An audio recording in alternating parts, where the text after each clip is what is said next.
জোট চলতেছিল মদিনার দিকে। যখনই স্টিয়ারিং ছিনতাই করে আমেরিকার দিকে চলে গেছে, ইসলামী আন্দোলন সেখান থেকে সরে গেছে। ইসলামী আন্দোলন বাংলাদেশ জোটে ছিল ইসলামের জন্য, বের হয়েছে ইসলামের জন্য। ইসলামী আন্দোলন বাংলাদেশ গুপ্ত রাজনীতি করে না। অনেকের একটা প্রশ্ন যে ঐক্যের জন্য আহ্বান করেছেন আপনারা, প্ল্যাটফর্ম গড়েছেন আপনারা, আশা আবার শেষ পর্যন্ত নাইও আপনারা। একটা প্রশ্ন আছে কি নাই? ইসলামী আন্দোলনের সম্মানিত আমির ইসলামের পক্ষে একটা বাক্সের জন্য আহ্বান করেছিল। স্টিয়ারিং এ পিসার চরমনাই ছিলেন আমাদের শ্রদ্ধাভাজন আমির, সেই জোটের স্টিয়ারিং এ ছিলেন। জোট চলতেছিল মদিনার দিকে। যখনই স্টিয়ারিং ছিনতাই করে আমেরিকার দিকে চলে গেছে, ইসলামী আন্দোলন সেখান থেকে সরে গেছে। তার মানে ইসলামী আন্দোলন বাংলাদেশ জোটে ছিল ইসলামের জন্য, বের হয়েছে ইসলামের জন্য। ইসলামী আন্দোলন বাংলাদেশ জনগণের সাথে ধোঁকাবাজি করতে পারে না, প্রতারণা করতে পারে না।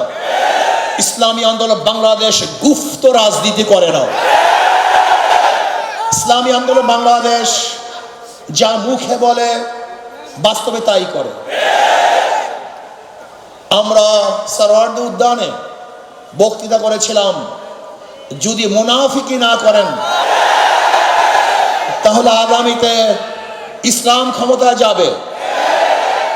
কিন্তু কাদের জন্য, কিসের জন্য আজকে ইসলাম ক্ষমতায় যায় নাই? হয়তোবা ভেবেছেন যে আমরা গুপ্তভাবে এড়িয়ে যাব, পালিয়ে যাব। না, বর্তমানে গুপ্ত থাকার কোনো সে নাই, সম্ভাবনা নেই। সব কিছু স্পষ্ট হয়ে যাবে। ইসলামী আন্দোলন বাংলাদেশ ইসলামের জন্য রাজনীতি করে, ক্ষমতার জন্য নয়। ইসলামী আন্দোলন বাংলাদেশ ইসলামের জন্য ক্ষমতা ত্যাগ করতে পারে, কিন্তু ক্ষমতার জন্য ইসলাম ত্যাগ করতে পারে না। ইসলামী আন্দোলন বাংলাদেশ ইসলামের জন্য ক্ষমতা ত্যাগ করতে পারে, কিন্তু ক্ষমতার জন্য ইসলাম ত্যাগ করতে পারে না। আজকে আমরা পার্লামেন্ট কি দেখতেছি?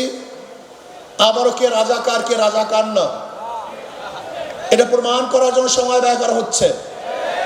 আবার কেউ রাজাকার না, মুক্তিযোদ্ধা হিসাবে, শিশু মুক্তিযোদ্ধা হিসাবে নিজেকে প্রমাণ করার চেষ্টা করছে। এগুলো হাস্যকর, এগুলি ঠিক নয়। আবার কেউ মুক্তিযোদ্ধার পরিবার হিসাবে নিজেকে পেশ করছেন। সত্য বললেই হয়, আপনার পরিবারের মধ্যে কে কে মুক্তিযোদ্ধা ছিল? তাহলে জাতি স্পষ্ট মেসেজ পাবে যে অমুক মুক্তিযোদ্ধা ছিল। আমার পরিবারের লোক মুক্তিযোদ্ধা। কে কে মুক্তিযোদ্ধা, কোথায় যুদ্ধ করেছেন, কোথায় শহীদ হয়েছেন বলে দেন, তাহলে অস্পষ্টতা থাকবে না। আপনারা আগরতলা ষড়যন্ত্র মামলার বিরুদ্ধে কথা বলবেন, আবার ৭১ স্বাধীনতার বিপক্ষে কথা বলবেন, এই দুইটা হয় না।